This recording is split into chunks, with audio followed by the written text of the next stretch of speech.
I always fuse it in to get the consent at the time of releasing the information. Because I'm not gonna get their consent where the file isn't worked up, because it's gonna give them on the loan detail page the rate and the program and the loan amount, right? You guys know that? No. So if they give consent, they go to loan detail, and let's say you didn't alter it, it says 4.5 because your BV was set up that way. Yeah, I've had people do that. Yeah, they're like 4.5, I'm not gonna answer this guy's phone call, right? So I'd much rather define it, get them salivating for it, and then ask for their consent so I can release it out because it's time sensitive. Make sense? Not only that, but it allows me to know when I can have their attention without distraction. And it also gives me the out of saying, okay, so Andrew, you'll be at home at 6 o'clock to give consent. What time will your wife be at home to give consent as well? Oh, I'm the one making the decision. No, I understand, Andrew, but because she's on title or the loan, I have to get her consent to release these documents because it's tied to your property. Oh shit, right? Got it? So, okay, well, she'll be at home, the consent. She's not even on the loan. I don't care if she's not on the loan. She has a say in that house. You guys are gonna sleep together tonight. You're gonna be talking about our conversation tonight. I'm gonna make sure she's talking about me, boo-boo. Makes sense? So.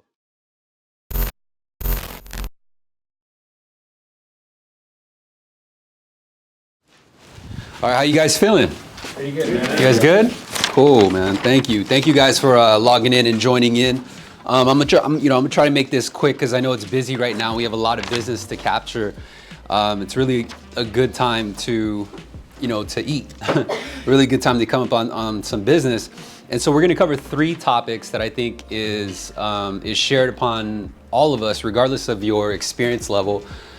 Even seniors are going through this, and the practices that I'm going to share with you in this session are just going to kind of help you overcome them. If you can adopt these right habits early in the beginning, you'll have a much easier chance on remaining consistent. And consistency is a thing, I mean, you're going to, every time we have a sales rally, and we're going to have a sales rally again this Friday, you'll know who's kind of cracked the code because they're always being announced, at least within the top 10. So they're consistently at the top, which obviously means they're consistently producing more, which also means they're consistently earning more. And I think that's, regardless of income bracket that you're at right now, I think the key thing is, and what these top producers all share in common, is that they don't, they actually don't really work for the money. They work for more or less the recognition. It's weird. Of course, money is an upside. It's like a bonus to the acknowledgments that you get, but you want to be able to kind of take a page from their book and adopt that habit. Meaning, if you look at this job as just a way to make means so you could pay your rent or cover your bills, then you're not really doing it for the end consumer. You're not really doing it for the client. At the same time, when we try to get into the top 10 top performers of our company, some can say that's not necessarily meaning you're going for your client because you're just trying to get sales. Well, at the end of the day, I think what we really have to kind of be aware of and acknowledge is that the way you're going to rise to the top faster and you're going to be able to implement some of these lessons is if you genuinely are out for the end consumer. You are really taking care of the client. There's a lot of content that I share on my channel that could be looked at as persuasive or covert or hypnotic or whatever, like you're trying to talk people into doing something that they shouldn't do. But one of the main lessons that I could teach you right now so early on is that you actually have to believe in it before they do. You have to be so confident that your plan is the right plan that they need to feel it through your tonality. That's the secret of selling. You have to be sold on it first before you can even offer up the sale. That makes sense? So any of you guys consume my content? Watch my videos? Plano, you guys watch my content, videos? All right, thanks. I'm sure everybody else probably has caught some of the content. I promote it like a whore. But one thing that caught my eye, was an upload that was done today on the YouTube. And I used an analogy of high school, or used us in high school as a reference, as an example. And the title to the video was with something about like, what clique are you going to join, right? And the reason why I associated it with high school is because the way I grew up, I had to move around a lot. I lived with a lot of different family members. I didn't grow up with my mom and my dad. I grew up with cousins, brothers, uncles, you know, my dad's friends. It was weird. But in the interim, I went to a lot of high schools. And so I could relate to it because if you remember when you first went to high school or to a new school in general, you know, the school is made up of different cliques, right? You got the jockeys, you got the nerds, you got the troublemakers, the gangbangers, and all that, right? And so you have a choice to choose what clique you're gonna be part of. Now, unfortunately, I kind of tend to gradually gravitate towards the knuckleheads and the gangbangers. But fortunately, there was a time in my life where I actually went to a good school, and then I got to see the good side of it. Kids that weren't, you know, gangbanging, they were more like breakdancing and into music. And it was just a completely different genre. But I guess my takeaway, my example here is that we have cliques as well. And so in our sales floor, typically the cliques are generally known as below average, average, and then above average, right? So those are typically the three cliques. And the question is, well, how do I find these cliques? How do I kind of merge myself into this group if I'm a newbie? And I think that's one of the most intimidating things, because coming in as a newbie, you don't want to look dumb, right? You don't want to come off as like kind of needy or clingy. But at the end of the day, the good news is that the top performers are more than willing to share their experience, because oftentimes it's a compliment to them. You know what I mean, you going up to them for advice. It's just a matter of what you do with it and how well you I guess soak it up. Because if the person's going to give you some advice and you don't even implement it, or worse yet, you don't even take a chance to ask what's working for them, then you know at the end of the day, the only person who can be at fault is yourself, because you have open access. So the reason why I bring that up is because, you know, not everyone is going to participate for meetings like this. So I want to salute you guys, and everyone on the phone, Plano, everyone that's logged in right now. I want to salute you guys for taking the time, because again, just like the invitation said, this is a voluntary self-enhancement training. It's completely up to you to do it. And the fact that you guys are here right now shows a lot to your character. So without further ado, let's go and go into the subjects. The very first subject that I think we all can relate to is how to reconnect with past apps, pitches, and funded clients. Now, first off, the importance of not inactivating, but allowing, you know, your CRM to work for you is key. Because what happens is when an agent chooses to take as much inbounds as they can, and so you'll notice, because there are certain KPIs. KPI stands for key performance indicators. I'm going to cover that in the last subject, but that's something you really need to wrap your head around.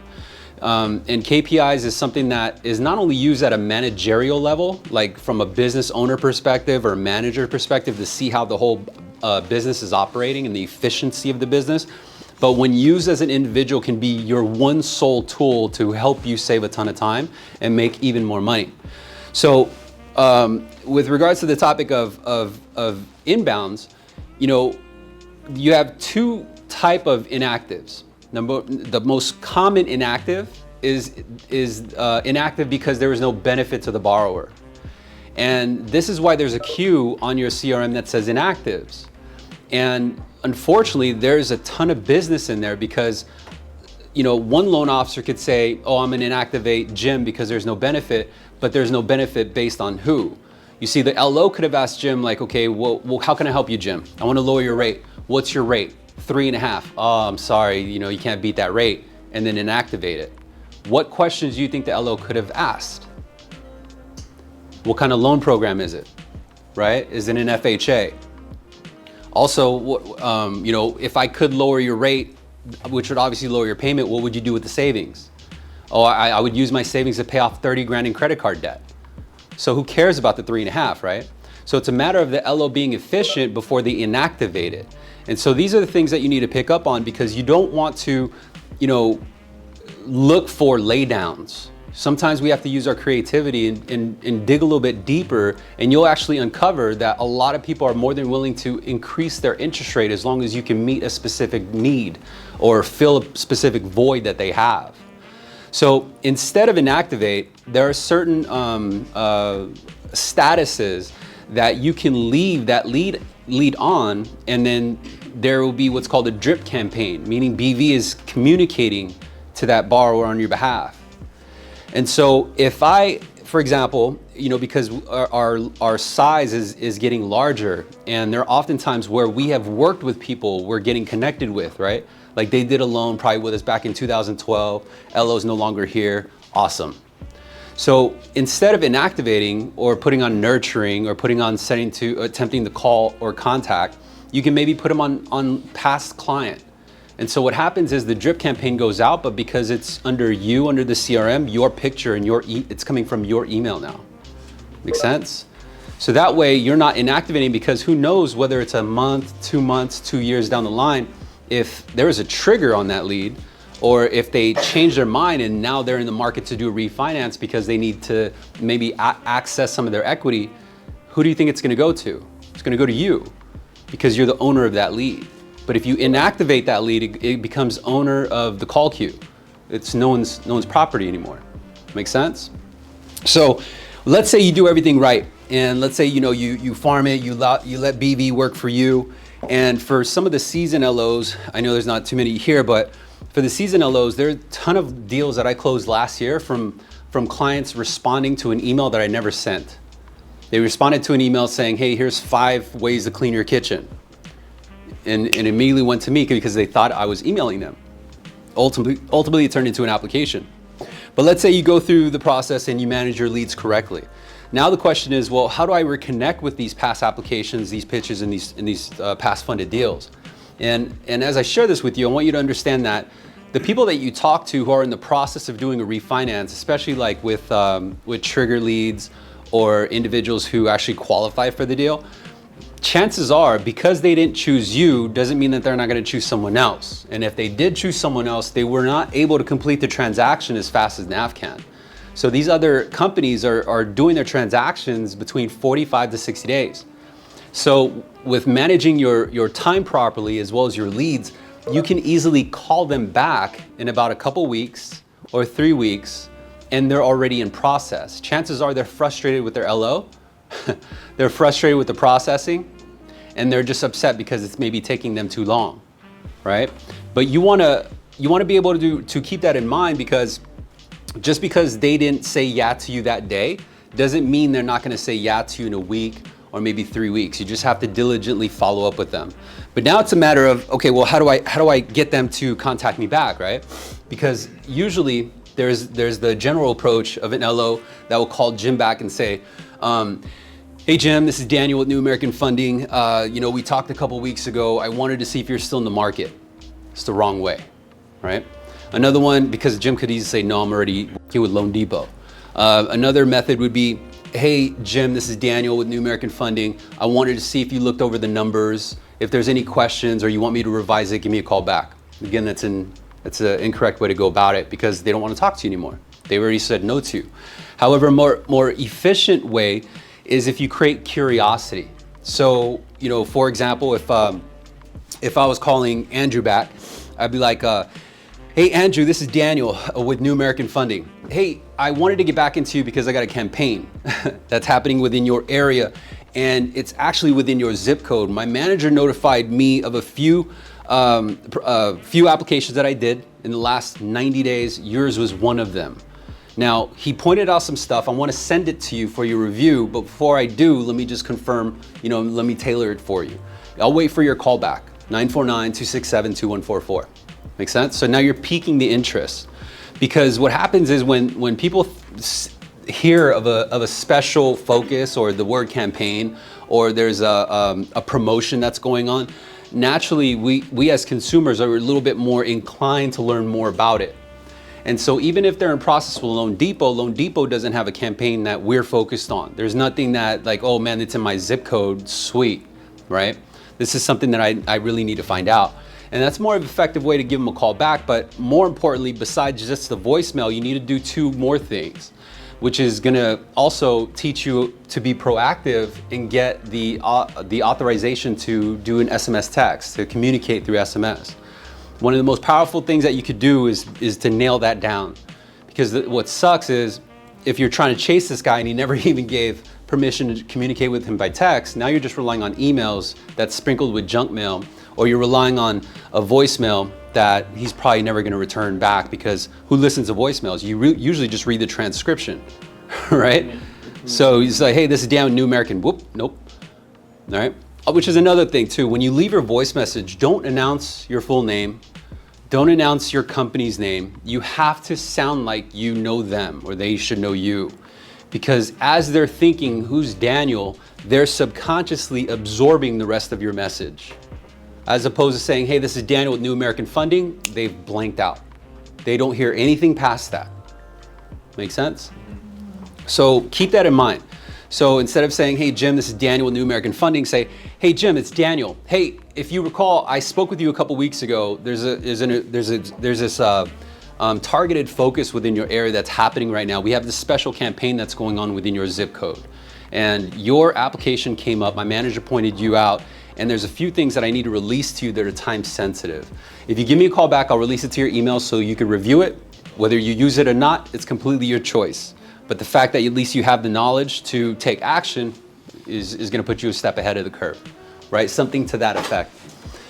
Now, again, besides the voicemail, you want to be able to hit them with a text as well as an email. So the text message is going to be very broad, right? It's not saying, hey, this is Daniel with New American Funding. Because again, when they get the text, it's just a number. I think it's like a 949 number. And so it can't say, the text can't say, hey, this is Daniel with New American Funding. Give me a call back, 949, blah, blah, blah. It has to be more along the lines of like their friend or someone that they already know, send them a message, right? Hey, Jim, this is Daniel. Just left an important voicemail. Check that. If you can't call me back, reply to the email I just sent. So now you're giving them 2 outs. So they can give you a call back, which a lot of people unfortunately don't like to talk on the phone anymore, but you give them an out to where they can at least reply back to the email. And then the email in itself is just very broad. It's like, hey, Jim, I just left you an important voicemail and sent you over a text. Let me know when you get it. You can reply to this email or give me a call back. Notice how it all points right back to the voicemail. Make sense? So you're almost kind of controlling the way their attention works, but it's important that you hit them up in all 3 areas: the text message, the email, and the voice message. Now, those are going to be very helpful when the market changes. And so like what we see, every morning when the market improves, you see all the green ink on the rate sheet, right? So, sometimes that can actually dictate a LO's day. So some LOs will look at that daily email, they'll see red ink, and they'll be triggered to think today's gonna be all bad. Oh shit, rates are up.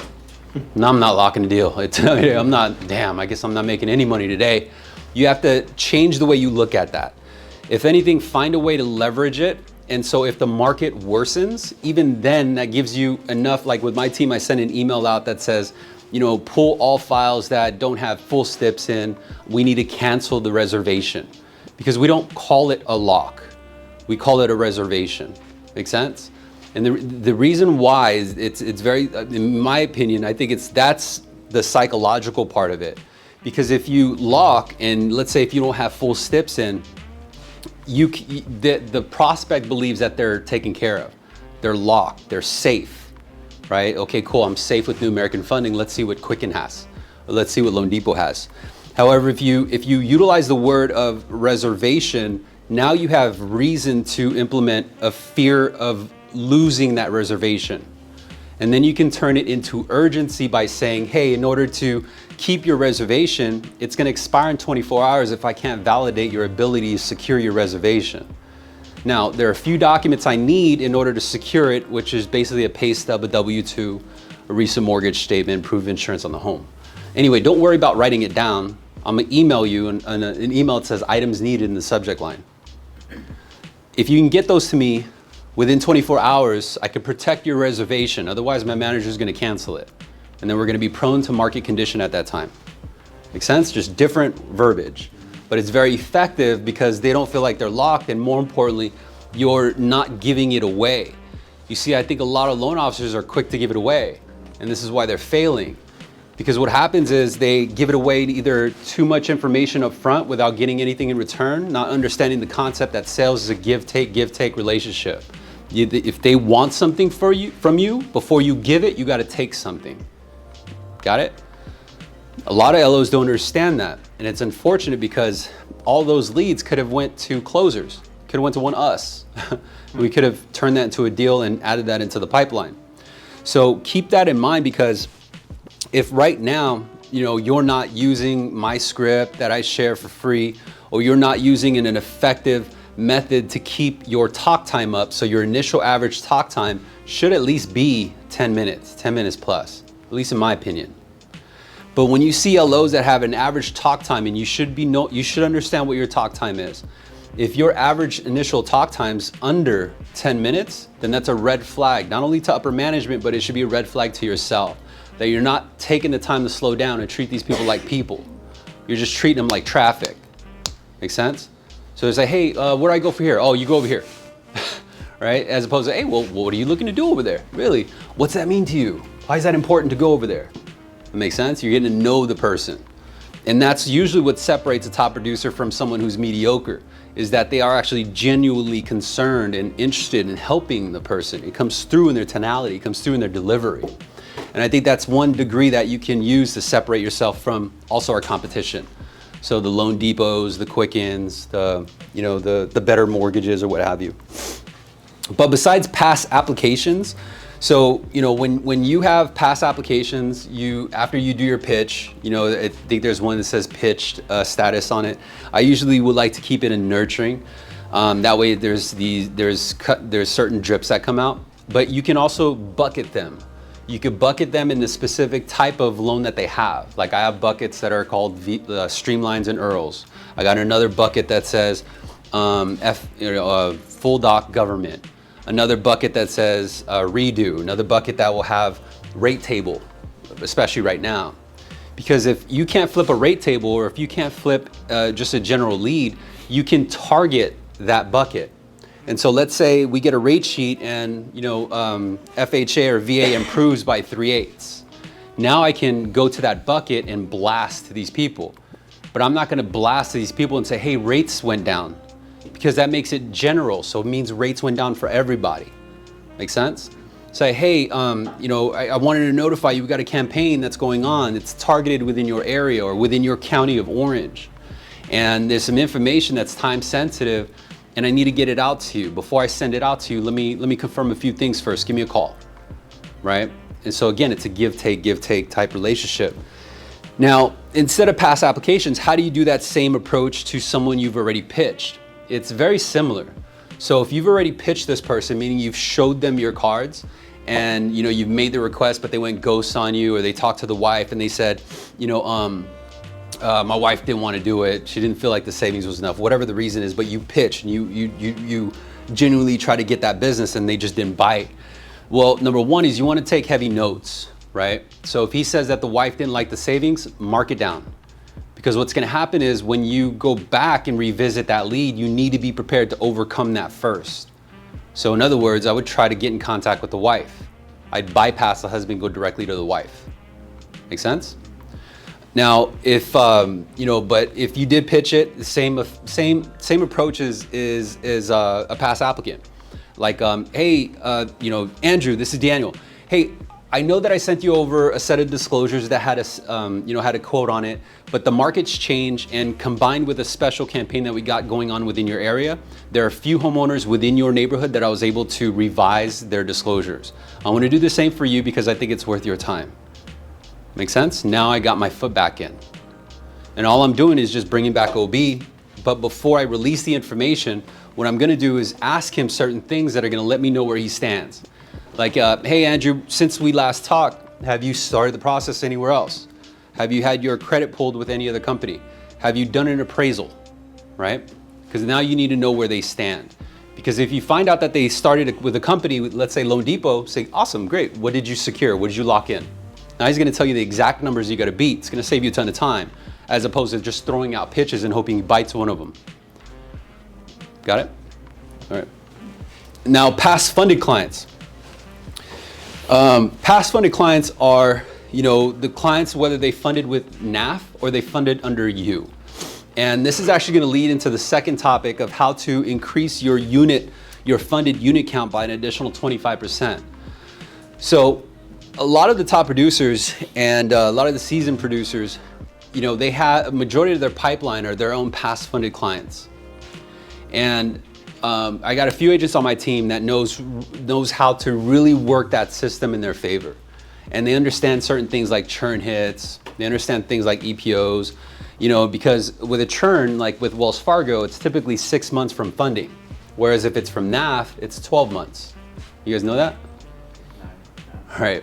Well, this is important verbiage you guys need to understand and kind of adopt into your lexicon, because that positions you for certain things and points of leverage. Because if it's your past client, you get a trigger lead and you find out that he funded within 12 months, well, the company now has a churn hit. So when you bring it to your SM, not only are you asking, hey, to save this, but to avoid the churn hit that NAF is gonna have to pay because we're gonna lose this business anyway. Make sense? Okay. So past funded clients though, you know, again, there's the wrong way and the right way.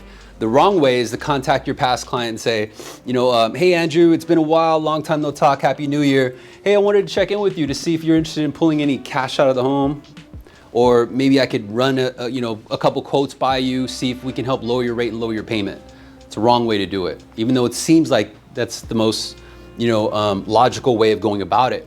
But the correct way to go about it is you have to act as if it was meant to happen. And so I have a template, and if you guys ever want this template, you can just email it to me and I'll forward it over to you. Oh no, I actually shared it. It was the one that for the trigs and redos, right? It's the one that says, hey, you know what, as promised, when we funded your loan, if the market improves and it can put you in a better term, we would notify you. Well, that time has come, right? So again, it was meant to happen. And so it doesn't give them too much information. It doesn't say, hey, we could lower your rate by a couple quarters of a point, or we could save you a couple $100s, or we can give you cash out. It's very vague, but it's eliciting a response. But the key thing is though, again, just like whenever you're reaching out to people and you're trying to get them to connect with you, the best way to go about it is to hit them with an email, a text, and a voicemail. That all goes right back to the voicemail so they can listen to it and really absorb the message. Now, besides that, so how to increase the funded unit count by an additional 25%. Every transaction that you do moving forward, or every sales pitch that you do moving forward, should be set up and relayed as like a stepping stone to them. Meaning, you know, if I'm selling Andrew right now on a cash out refinance, a lot of LOs fail to set it up for another transaction in 6 to 12 months. But what do you think is going to happen when Andrew pays off all his credit card debts? Skyrockets, right? What's the, you know, is there a price difference between cash out and rate and term? Yes. Huge, right? Also, you can get a PIW, chances are, because you've recorded it under that property value with Fannie Mae or Freddie Mac, right? But you know, how do you communicate that to your client during the pitch? And it actually helps you secure the deal because you're speaking things that other LOs are not talking about. The traditional pitch sounds something like, hey Andrew, I got a 30-year fix, 4.25, no closing costs, payment is this. Or I got option number 2, yada, yada, yada, yada, yada, yada, right? Well, all my pitches are all designed to help them get to another level, a specific level that's in line with their life goals.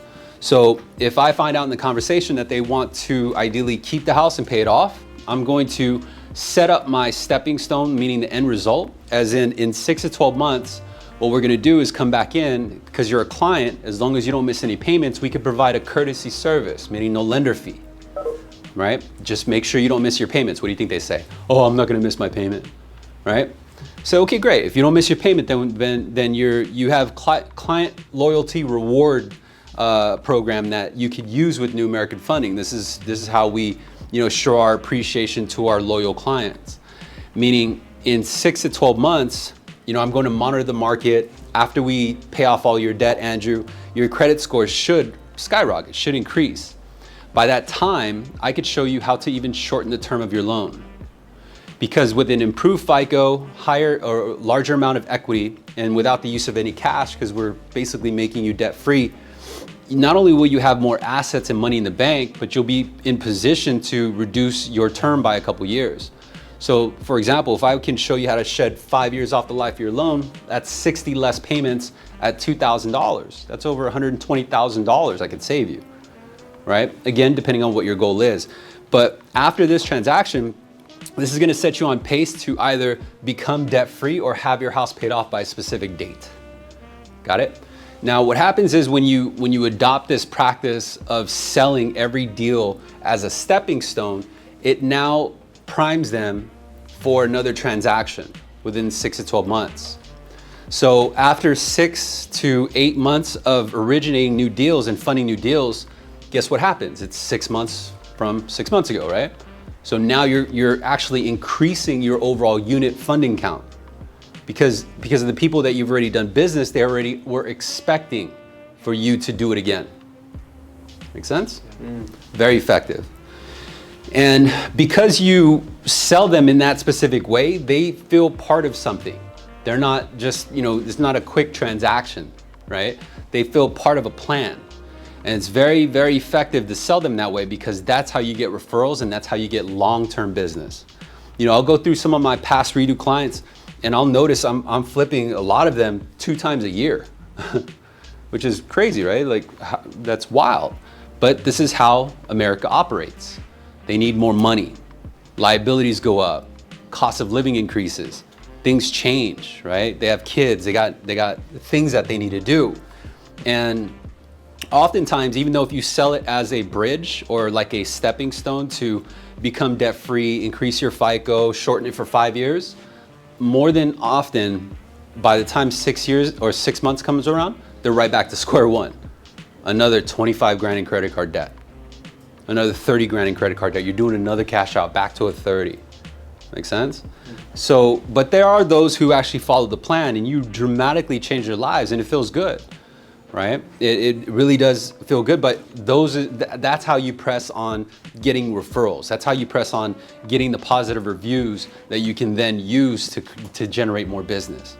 Like a lot of LOs have their signatures with the link of my reviews.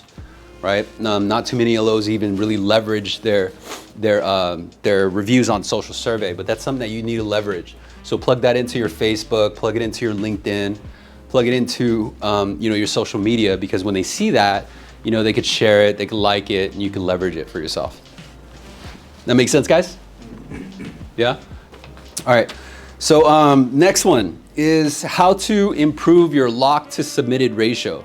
And this is where we're gonna come back to KPIs.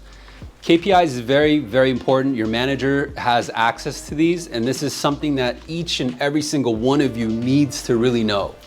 Because by knowing these specific, I wanna say columns, but these indicators, it's gonna let you know what you need to fix and what you don't. So KPIs, there's a few that are very, very important. The very first one is lead to credit pool. Lead to credit pool is, if you look at some of these KPI charts that Ray will send out, right? You'll notice that some LOs or their names, usually it's like talk time. I think it's talk time report. It'll say like this LO took 180 leads, but he only pulled credit on 20% of them. Make sense? So that's a small amount. And that's a sign that when this person is receiving leads, he's going straight for the business. So he's going straight to, what's your rate? Okay, well, this is our best rate. Do you want it? No? Okay, bye. And moving on to the next. I mean, he's not finessing the conversation enough to even get enough trust to even pull the credit. And I think that it's obvious but there's a lot of things that you discover on the credit report. There's a lot of LOs that don't even look at a credit report, right? Because you just import it and, well, now it's a list of liabilities. But who actually looks at the credit report? Good.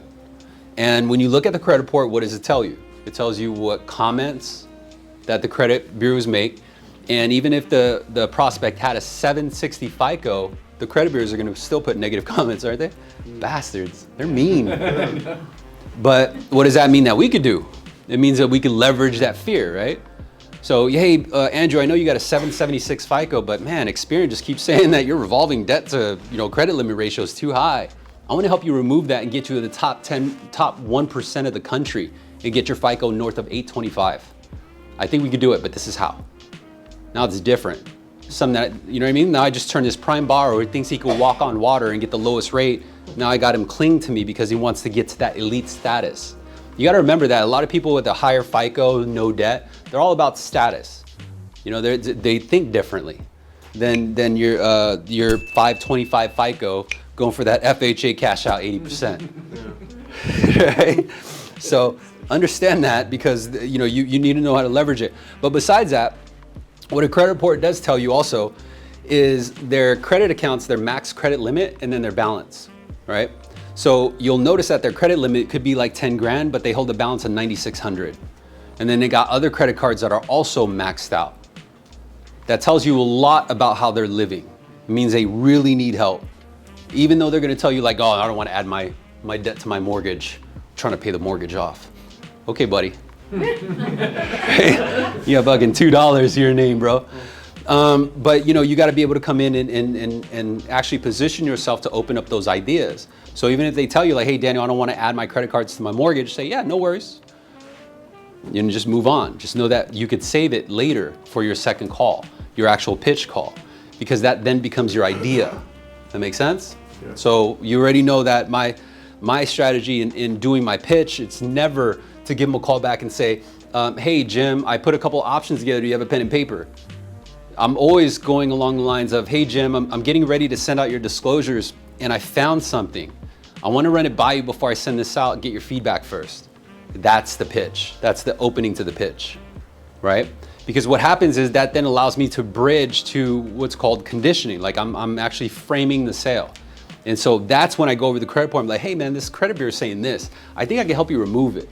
I also noticed that you have 3 credit cards at its max limit. I think this is what the credit bureau is talking about, right?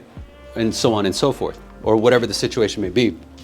But the KPI of lead to credit pull is a good indicator of whether or not you're actually doing the initial intake call properly, because you should have a clip of 50% plus of the people you talk to, saving room for 30% of people that just don't qualify, or 20% of the people that are just hard asses and don't even want to give you the last name, but they want a defined quote, right? And we all know those people. So you want to pay attention to that marker. The next KPI is credit pull to lock. So on the flip side, you'd be very, very effective, and I've seen this time and time again, as an LO, you could be very good at getting the credit pull, but for whatever reason, you can't get them to lock. And that's an indicator. So if you're having that problem when you're going through your KPI with your manager, really it's the transition. So in other words, it's the transition from the application to the pitch is where you might be going wrong. Because you pulled their credit, you got everything you need to do a pitch, but your pitch might sound like, hey Jim, this is Daniel, I got a couple options, you got a pen and paper? And more than likely, you're probably pitching them 30 minutes after you talk to them, and they're still in their cubicle at work, not with their wife, not with their husband. They're not in a position to make the decision. And what happens, what does that LO do when they can flip them? Inactivate. No benefit, right? It's crazy. But pay attention to that, because if you have a high amount of credit pulls, but you can't get them to lock, then that's maybe where you need to tweak your approach. Whereas you're straight, you're solid on the lead to credit pull. Don't fix nothing with that, because you're doing good already there, right? Now the third one is lock to submitted. So obviously this is an indicator of whether or not you're locking wood, or you're excited but they're not. All right, yeah, he sounds like he's gonna take it. Hey, let's lock this, D. He consented for my disclosures. This looks solid. This guy's solid, dude. Let's lock this guy. You know, so if you look at that indicator, and let's say you're strong with lead to credit pull, you're strong with credit pull to lock, but then it just falls off from lock to submitted, it means you're not setting up the expectations right. And there's a few things you need to pay attention to, like, are you making it hard for them to do it? You know, like whenever I hear an LO read off the list of documents, I cringe. Because I just imagine that person writing it down on some little small ass sticky note or junk mail. And then they lost it. What do you do? Right? Not only that, but you're making, as they write it out, it just becomes so much of a task. Like, fuck, mortgage statement, proof of insurance, declaration page, 30 days pay stubs. Make it easier. So say, hey, you know what? There's a few items I need from you. I'm gonna send you a super short checklist of a few documents I need to validate your ability to keep your reservation and secure in your lock. So don't worry about writing it down. Just keep in mind, maybe print out a couple pay stubs and bring them home with you. As an LO, what I used to do if I knew that, this person was like a flight risk meaning they're like flakes, I would actually blame it on the disclosures that I needed certain documents at the time of pitching. Otherwise, I can't release the disclosures because my license number is on it. I'm federally licensed, Mr. Jones. I can't release it with inaccurate information. When I give you a call back tonight to recap and review what I'm gonna send to you, I need you to have your most recent pay stub, your W-2, and your mortgage statement close by, because I need to confirm the figures are accurate. So that by the time I pitched them, they have 70% of the documents already there. Got it? So you could use that. You can get creative and use that. Some of us don't because we understand how to use work number. Like if the guy works for a reputable company, chances are you don't even need those documents anyway. Got it? Yeah. So that will essentially improve your lock to submission ratio, because number one is if you understand that you're taking a lot of leads but you're not pulling credit, it means your elevation amount is low anyway, because no one's even getting that far. Right? You're not even giving yourself an opportunity to do it. But if you also notice that your credit pool to lock is low, then that means you just need to focus on that area. You don't need to change your entire game. You don't need to change your entire pitch. You don't need to beat up on yourself. Just understand that there are a few minor adjustments that you could do within that specific area of your KPI. And then finally, lock not elevated. If you're doing everything right and whatever you're locking, just a lot of it goes ghost, you're always on the lock not submitted list, then that's a red flag. It just means something that you got to do differently at the time that you release the information, you pitch this person to set up the expectation to get your docs back. Got it? Cool. So we spent about 40 minutes together. Plano, does that all make sense? Good stuff? Okay. You guys have no questions over the content that we talked about? Yeah. So, like, one of the things I've been doing is trying to get e-signs before even locking and setting it up that way. Like, did you be able to go through, like, how you set everything up to get, I know you kind of talked about getting, like, 70% of the documents before even pitching, so just some other cool tricks and stuff you have to make it easier. Easier to get an e-consent? Easier just to go, like, if you already have credit, go to lock to sub and, yeah, with less risk of them, not signing or flaking or something like that. Yeah, so everyone on the phone, what the question that Alan asked was, what strategy can you use to get kind of the e-consent? Because right now you're getting the e-consent at pitch? No, I usually or before? email them when I'm getting off the phone to e-consent. Okay, that's very common. A lot of LOs will ask for the e-consent during the application. A lot of LOs will do it, right at the very beginning of the phone conversation.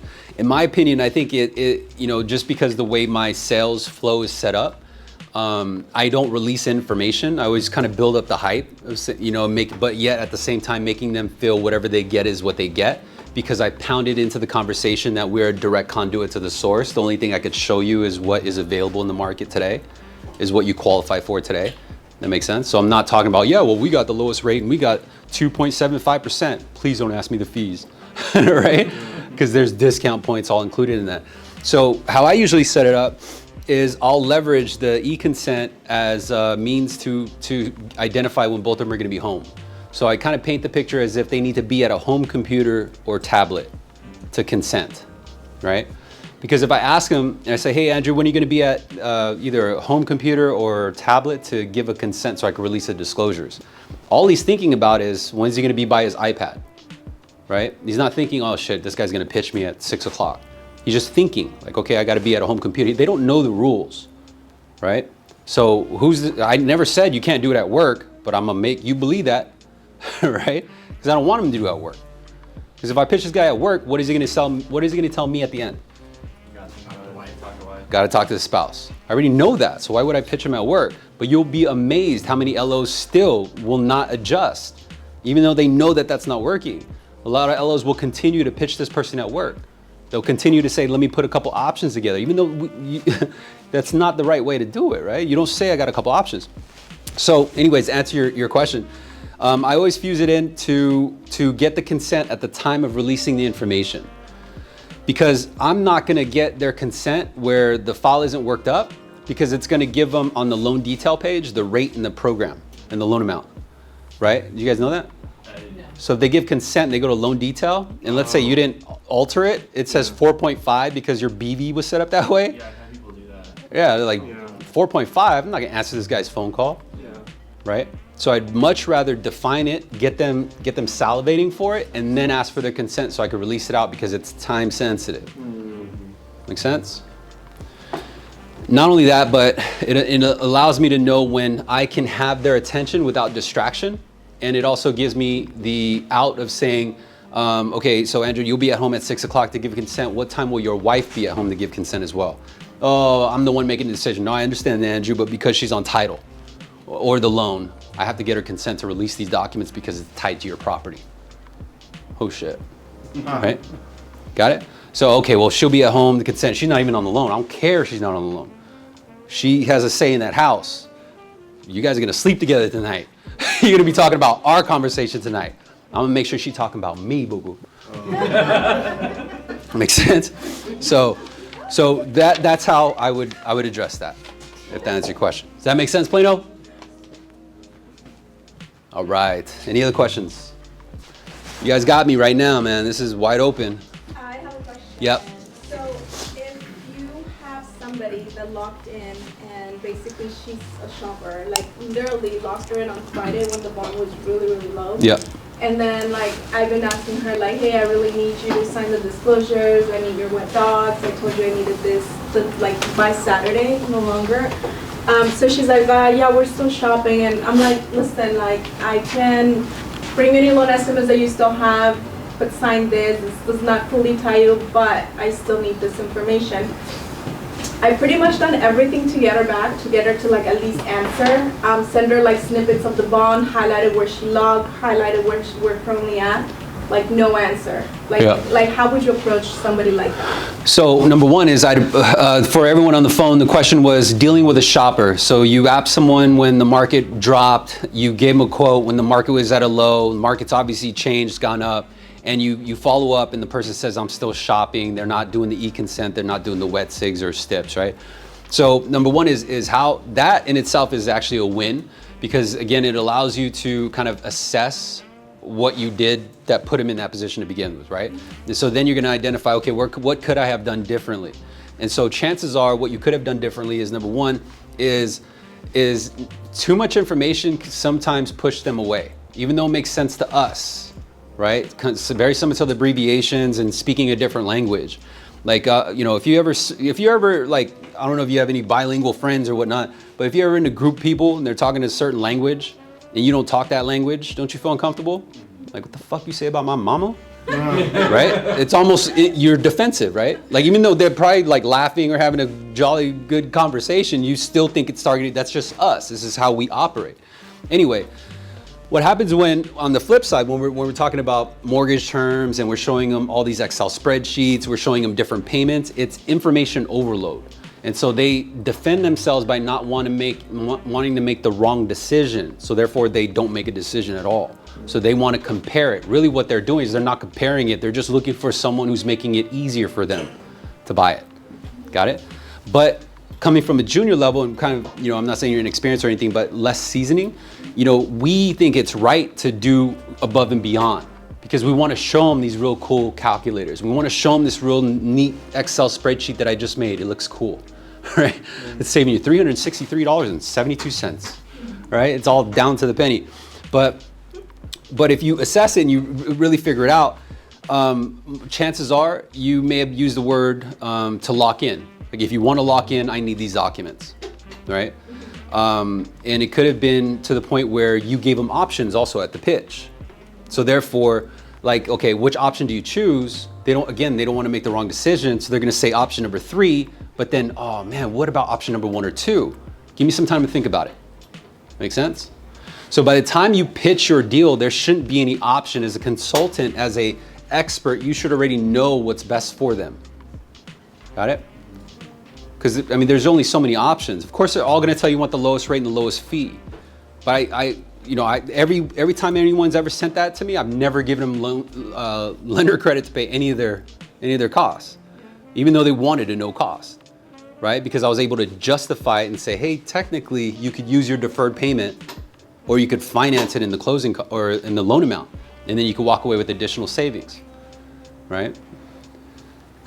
As opposed to putting up 3 options because Mr. Jones said he wants no lender fee, and I'll get pricing requests too with like 5 different options. I'm like, what are you gonna do, bro? Like, this is a lot of options. Option, no appraisal. Another option, no lender fee. Another option, no costs. Another option, 1 point buy down. Like, damn, I'm confused. And I'm the one pricing it, right?